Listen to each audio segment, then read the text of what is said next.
Hey everyone, I'm Army Gaming, welcome back to my channel and welcome to a Monster Legends video on the newest event, Team Battlegrounds. Currently this event is in the beta version, so it's not the official release of this event, and so the whole purpose of this event right now is to get feedback from all the players so that Social Point can know what to change, what not to change, what to keep, all of that good stuff. So I'm not going to be talking about strategy of this event, I'm not going to be going in depth into any of that. The whole thing about this event is that you work with your own team to think about a strategy, whatever you think is the best strategy, to try to get the maximum amount of points. And so primarily what I want to do in this video is just read about what exactly is this event about, what is going on. So for those of you that don't know, you can click the little information icon right here, and it sends you basically to the update section of the game where it gives you an overview of Team Battlegrounds, and that's all I'm going to be doing in this video. I think more people actually need to take the time to read what's in the update section because there's a lot of useful information, and there's even more useful information in the Social Point forums, so there's going to be a link into the description there. And Social Point also has their own official Monster Legends Discord, which you may want to think about joining because there's a ton of great information on there. So anyhow, links for the official Discord and the Social Point forum will be provided in the description below, but with that being said, let's get into this Monster Legends Team Battlegrounds overview. And so the first thing you see is just a link to the YouTube video, which by the way was a really cool teaser video. Assemble your monster army and join us in the Battlegrounds. Requirements. In order to participate in this event, both you and your team need to fill certain requirements. Individual players need to be level 50 or above to even enter the event. Teams will need to have 15 or more players at level 50 or above, which means if you have 20 players, but 10 of them aren't level 50 or above, well then you won't be able to participate in the event. You also need to have a cumulative 35,000 points of team score, and you can check that. Let me show you exactly how to check that right now. So what you do is you click on your Zeppelin, you click on My Team, and that number right there, 117.4k, that is your team score. So you need at least 35k to participate in the event. And lastly, you must have earned at least 50 war coins in Team Wars in the 2 weeks before the event. So there's 3 requirements: 15 or more players at level 50 or above, a team score of 35,000 points or greater, and you must have earned at least 50 coins in the previous 2 weeks to this event, meaning if you created a brand new team, that team isn't going to qualify. And so anyhow, let's dive into the actual event. There's a preview phase. The preview phase is when players can start entering the event's main view and learning about the restrictions and the rewards. This phase starts a few days before the main event begins so that players can have enough time to check their requirements and prepare themselves. And so during the battle phase, you would be able to click on the different territories and see what the requirements were. For example, you would see that this base required a thunder monster, a mechanical monster, and a metal monster. As for this base over here, you would need ranked up monsters, 2 ranked up good legion monsters, and a rank 2 light monster. And so that's the benefit of having the preview phase. You can start thinking about and discussing with your team about where you want to place particular monsters, which monsters you want to keep for defense, which ones do you want to take for offense. And then that moves us on to the defense phase. During this phase, teammates need to communicate with each other, deciding the overall strategy for the team, determining whether they should place their defense monsters, choosing their role. Will you be defending player, attacking player, or will you split monster army between both phases, and so on. Basically, this means there are so many different strategies you can utilize. You can have all 30 of your teammates put defense monsters, or maybe you could have just 15 of your teammates put defense monsters and the other 15 to attack, or maybe you can do a 20-10 split, a 10-20 split. There are so many different splits. Maybe if you want, you could have very few defending players, maybe your strongest players to put defense monsters and the rest to do offense. There's so many different strategies you can utilize. But let's talk a little more about the defense phase. During the defense phase, players and teams can earn scores by filling defense slots in their battlegrounds. For each monster placed, both players and the team will earn 50 points, which means a maximum of 150 points. That's because there's 50 points per monster, 3 monsters per slot, that's 150 points. So you could either get 50 points, 100 points, or 150 points. Warning, this is super important. It is important to know that monsters placed in defense slots cannot be used for offense. So players and teams need to be very careful with how they manage their monster army. And then the number of slots per battleground will change based on the number of players in particular teams. For example, if Team A has 24 players and Team B has 25 players, the system will calculate the total number of slots by looking at the team with the highest number of players. In this case, it would be Team B with 25 players. And then when a team destroys a battleground, it gets a huge amount of points. Depending on their position, battlegrounds can be worth more or less points. The ones at the center are worth less, but are also easier to defend because they require less restrictions, while the ones at the back are extremely valuable, but they also require more exotic monsters to defend. Exotic meaning ranked up monsters. So pick your defenders wisely. And so let's kind of dissect that. If we look at the first 2 bases, if you see right there where it says detail successful attack, you get 100 points for every successful attack. For every successful defense, you get 50 points. If this battleground is destroyed, that means if all slots are destroyed, if they happen to fill out 60, if they all get wiped out, our team will earn an additional 2,500 points. But let's take a look at this one at the very end, which only has one monster defending it right now, or one slot. It could be one monster, 2 or 3 monsters defending. If we manage to reach this battleground and destroy it, we would earn an additional 18,500 points. So as you can see, the ones at the very end, they are far more valuable, but they also require harder restrictions. 2 rank 2 monsters and 1 rank 3 monster. And so you ultimately need to make the decision. Do you want to put a lot of monsters on here? Or do you maybe want to put monsters on here? Do you want to make these bases really difficult to destroy? That way your enemy can't make it all the way to the end? Or maybe do you not want to do that? Maybe do you want to put easy monsters here, really hard ones here, bait them to attack this one, but once they attack this base, there's hard monsters here and hard monsters here, so then they'd have to think back about attacking here. Like, there are so many strategies, and that's what I love about this event. No one team, no 2 teams, 3 teams are going to think about the exact same strategy. Everyone is going to be unique. Everyone is going to think that they have the best strategy, and I'm really looking forward to hear what you guys think of the best strategy. I realize that right now you might not want to share it in the comments. You might want to think you have the best strategy and you want to save until after the event, but I am really looking forward to hearing what different teams use as their strategy for the team battlegrounds. And so, like I said, there are so many different things, considering there are there's 10 different battlegrounds, each with different restrictions, each being able to hold up to 60 slots. So obviously the point of this event isn't to fill it up completely. It's very unrealistic for you to fill it up completely. To get 60 out of 60 on every single battleground, all 10 of them, that's just insane. The point of this event is to strategically figure out where you want to place your monsters. Where do you want to put your best monsters? Where do you want to put your worst monsters? Which monster do you want to save for defense? Which do you want to use for offense? And so I think that's a very, very important thing to keep in mind. And once again, I want to stress the warning. It is important to know that monsters placed in the defense slots cannot be used to attack. So players and teams need to be very, very careful with how they manage their monster army. If you put a monster on defense, that monster cannot be used during the attack phase. Make sure you keep that in mind, because that changes the strategy up so much. Do you want to put your best monsters on defense? Do you want to put your best monsters for offense? Do you want to work it out with your team and communicate and tell them, okay, 15 of you, best monsters on defense. The other 15 of us, we'll use our best monsters on offense. And then what is the enemy going to do? Are they doing the same strategy? What if the enemy puts their best monsters on defense and you also put your best monsters on defense? Well, now you're both in a scenario where you have weak monsters to attack against each other's best defense. You see how it could be so many different things. Maybe you kept your best monster for offense, they put their best monster for defense, and now your defense is weak, but there are so many things that can happen. So again, I don't want to dive into the strategy because there are so many countless possibilities, but just keep that warning in mind. Monsters used on defense cannot be used for offense. Alright, the attack phase. During the attack phase, players must use remaining monsters to fight through the opponent's defenses and destroy their battlegrounds. Warning, at the end of the defense phase, the player's entire monsters will be frozen. This means that while you cannot feed and rank up your monsters as well as equip them with runes and relics, these changes will not be applied inside the event, so make sure you go into the attack phase with the best possible army. Okay, that is something that should be repeated or at least emphasized. Any monster you have at the end of the defense phase, that is it. Whatever runes, relics, level up your monster was, whatever is the case, it's going to be like frozen in time. And that means that you can still level up the monster, you can still rank it up, you can still change the relics and use them for team wars or for player versus player, but during the team battlegrounds itself, it's kind of frozen in time. It's like isolated from all other events. So for example, if you had a legendary relic on one of your monsters during the battle phase and it moved over to attack phase, that monster with the legendary relic, it's going to keep that relic on even if you swap it out to do a team wars attack or a PvP attack. And so I really hope I emphasize that enough. You can't change the runes, the relics, and have them applicable during the events. Now, I personally like this, but I'll get into that sometime later on in the future because I don't want to influence your guys' opinion. I'm curious to know what you guys think about this. Do you like that or do you not like that? And what is the reasoning for liking it or disliking it? Please let me know in the comments below. Really, really looking forward to hearing your guys' thought on that little warning. And let's see, some more information about this phase. Players can earn points in 3 different ways. By attacking and successfully destroying one of the enemy's defense slots, which will grant both the player and the team 100 points. If a player's defense slot successfully defeats an enemy team, both the player and the team will earn 50 points. Or by destroying all defense slots in the enemy's battleground, you will automatically destroy the battleground and claim its score for your team. So, the destruction score only contributes to the overall team score.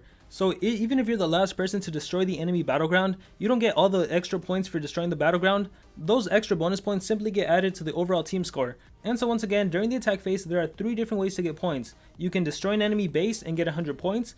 If your defense successfully defends, you get 50 points. Or if you destroy the whole entire battleground, your whole team gets bonus points. And now we move on to warning number 2. Monsters used for attack will become exhausted after battling. Although they can be recovered with currency, they do not recover by themselves over time, so make sure you have enough monsters to handle your defense and your attacks.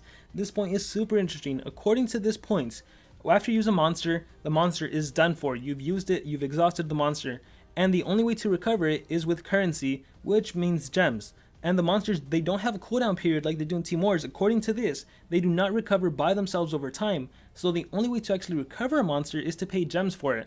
Now, once again, I am personally a huge fan of that, but I won't get into it until later on, because I would really love to hear your guys' feedback on that. What do you think about that? After you use a monster, you can't use it anymore unless you pay gems? Do you guys like that or do you not like that? Let me know in the comments below, please. Give me your rationale for liking it or disliking it. So looking forward to hearing your guys' thoughts on that part. And then lastly, we just move into some nuanced stuff, qualifications. In this event, both the team as a whole and individual players must reach a minimum qualification score in order to claim the rewards. This is a measure to avoid players joining teams and being idle for most of the event. Qualification scores, both for the individual players and team, are also dynamically calculated based on the number of slots available. To qualify, players and teams should do their best to fill the most defense possible and do the highest possible number of attacks. If you're inactive during either defense or attack phase, you might find it difficult to qualify before the end of the event. Alright, let's move on. Rewards. At the end of the attack phase, the team with the most points will be declared the winner. So this is super important. It's the team that gets the most points. Not necessarily, you don't have to clear the whole enemy battleground. You don't need to destroy every single battleground. You just need to get the most points by the end of the event. You will have access to the higher value reward pool, while the losing team will have access to the lower value, but still quite good reward pool. On the rare situation that both teams tie, they will both receive the second place reward. You know what, that never even crossed my mind that teams could actually tie, considering how dynamic this is. Rewards are also different based on your current team score. The higher your team score, the better your rewards. So this is very similar to how team races are now. The teams that have the highest team scores are the ones that benefit most because they get a better reward. But at the same time, if you have a higher team score, you're most likely going to go up against tougher opponents. And so that's another thing I'm really curious to know. What do you guys think about this? Is it fair that teams with a higher team score get a better reward, or is it not fair? Because for me personally, I'm a little torn on this. I feel like it should just be standardized across the board like how Team Wars is. The maximum amount of coins you can get in Team Wars is 450 coins, regardless if you're the #1 team or if you're a brand new team. And I kind of like that because it's fair all across the board. But then there's also the argument that teams that have been around, like long-standing teams that have over 200 wars that don't create race teams, they should be benefit. You should reward team loyalty. So I don't know, whatever, like I said, I'm torn on this, so I'm curious to hear you guys' thought on this third point.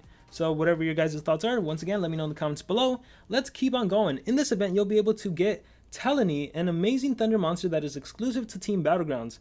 If you are the higher tiers and receive one of the new diamond or gold relic chests, you will also have a chance to get one of the 3 new diamond relics or one of the new, whoa, there's new gold relics too.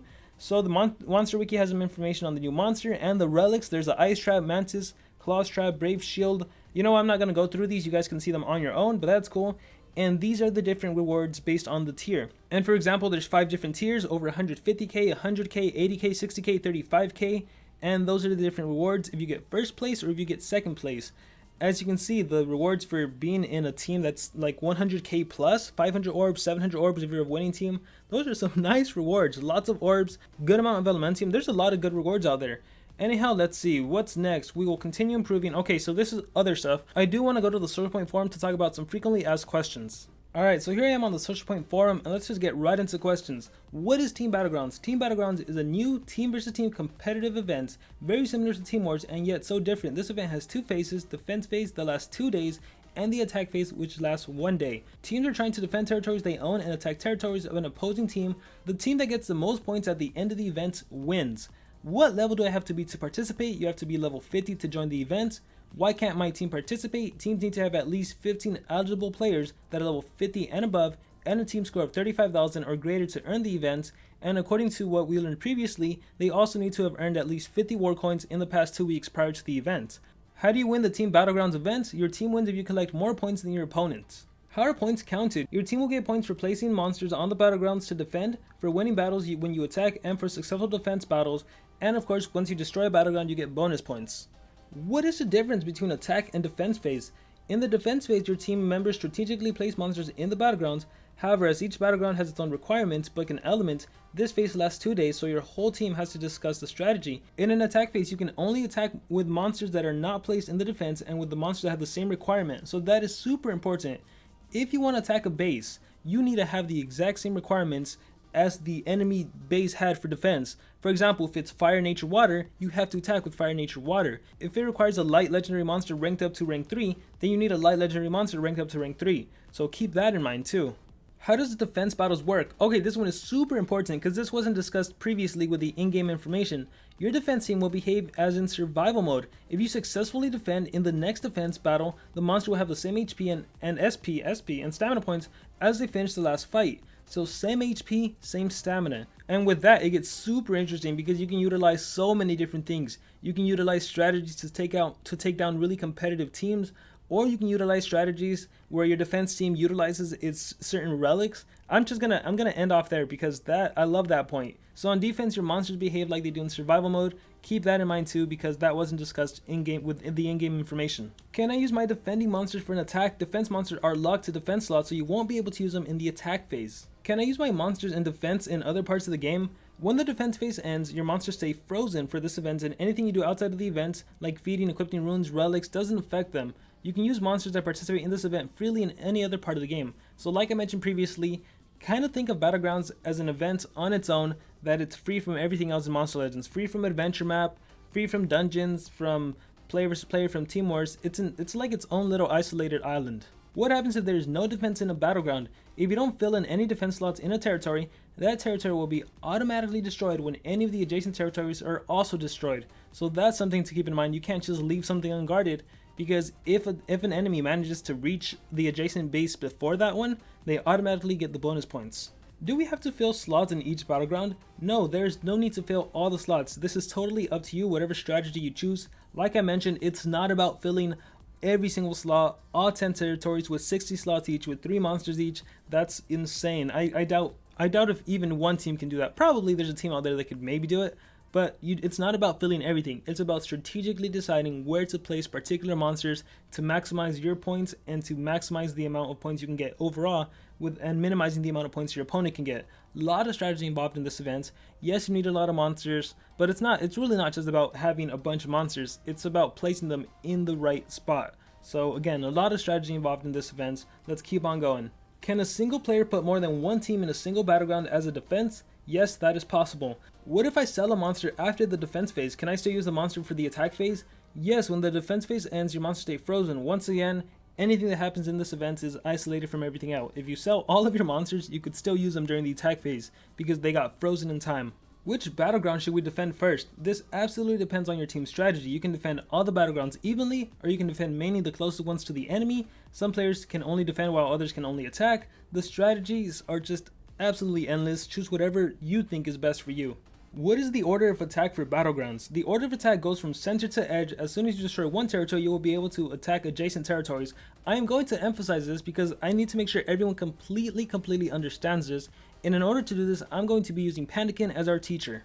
Alright Pandakin, tell us what to do. So when the attack phase starts, you will only be able to attack 2 of the enemy battlegrounds. As you can see in this picture, we can only attack adjacent battlegrounds. And so now let's assume we attack the top battleground and destroy it completely. We would then be able to attack 2 new battleground locations, and in the picture provided, as you can see, I crossed out the battleground we destroyed, and those 2 new spots, those 2 battlegrounds that are highlighted in blue, those are the new territories we can start to attack, only because we successfully attacked the battleground on the top. We cannot, however, attack a battleground that is not adjacent to destroyed battleground. So in the picture provided, as you can see, we attacked the battleground on the top. We haven't yet destroyed the battleground on the bottom. So while we can attack the 2 adjacent battlegrounds to the one we destroyed, the one I circled in green, that specific battleground, that one cannot be attacked because it is not adjacent to an already destroyed battleground. It is completely off limits. And so moving on to this next picture, as more and more battlegrounds are fully destroyed, you get access to attacking even more battlegrounds. And so as you can see in the picture, another battleground was destroyed, once again the one on the top, and more battlegrounds became available. Now we can attack everything that's highlighted in blue and that original battleground from the very beginning. And so I really hope that little demonstration with Pandakin was useful. Thanks again Pandakin, and let's keep on going. How do restrictions work for the attack phase? The restrictions in attack phase are the same as the ones in defense. I already alluded to this. If you're attacking fire, nature, water, you better have fire, nature, water for offense. When are runes and relics visible? In the attack phase, before you attack the enemy slot, you'll be able to enter the pre-battle screen and check the requirement for the enemy's monsters. This is similar to scouting in Team Wars. Before you actually attack in Team Wars, you can enter the battle and scout. You can check out the runes, the relics, all of that good stuff. Can I repeatedly use my monsters in the attack phase? when you use monsters in the attack phase, they become exhausted and you will be unable to use them unless you recover them by spending in-game currency, aka gems. So you got to be careful. If you don't want to spend a lot of gems, you have to be really strategic about this. You don't want to put all of your best monsters on defense, have no one good for offense, or leave only one good team for offense, and thinking that you can just go at it at all of the defense team with that one team. No. You're going to have to recover those monsters with gems. How long is the cooldown until a monster can attack again? Currently there are no cooldowns for attack, super important. This is very much unlike Team Wars. Your attack team, they get exhausted after you attack, so the only way to recover them is by using gems. And if you can't recover them, well then you're going to run out of attack monsters. And then lastly, why can't I see my opponent? In the defense phase, you can see the name of the team you're matched with. When the attack phase starts, that's when the opponent's name is revealed. And then this is pretty much up to you guys whether to decide you like this or not. Do you want to be able to see what team you're facing to have an idea of who you're facing? Or do you kind of like this mystery because it kind of makes you, it keeps you on your toes, right? You don't know what to do, they don't know what to do, you're kind of in the same scenario. Or again, would you rather prefer that you can see what team you're going up against? Because at the very least, at least what you can currently do is you can click on different enemy territories and see how much MP they put into that base, how much monster power. For example, this first battleground right here, they have 310k monster power, they have 250k monster power here. Here they put 23 monsters, here they've only put 20, which makes me think that they put some pretty powerful monsters down here and maybe not that powerful over here. And so overall, what do you guys think? Do you think that F's a strategy that takes away from strategy? Whatever your thoughts may be on Team Battlegrounds currently, just based on this information you have, please let me know in the comments below. Once again, there is an official Social Point Discord that you can join, and an official Social Point Monster Legends forum you can join, and there's a bunch of useful information on there. So I highly recommend, if you're interested in Monster Legends, if you really want to keep up to date with everything going on, you should join one of those, maybe both of those. With that being said, once again, I had like 3 main questions. What do you all think about not being able to use defense monsters for offense? What do you think about the fact that all your monsters become frozen and you can't really swap out relics? How do you feel about the fact they have to pay gems to recover monsters for offense? And maybe I missed another question, but hopefully you guys caught them when I asked them. So please do answer them to the best of your ability in the comments below. I am so looking forward to hearing you guys' thoughts on this event. I am so looking forward to hearing strategy. But again, I understand if you don't want to share strategy because you have the master strategy and you don't want to share it, you want to keep that to yourself and your team, that's totally fine. But anyhow, anything at all that you just want to share with the whole Monster Legends community, please let me know in the comments below. And with that said, best of luck to all of you on the Team Battlegrounds event. I will see you all there, and I will see you all next time.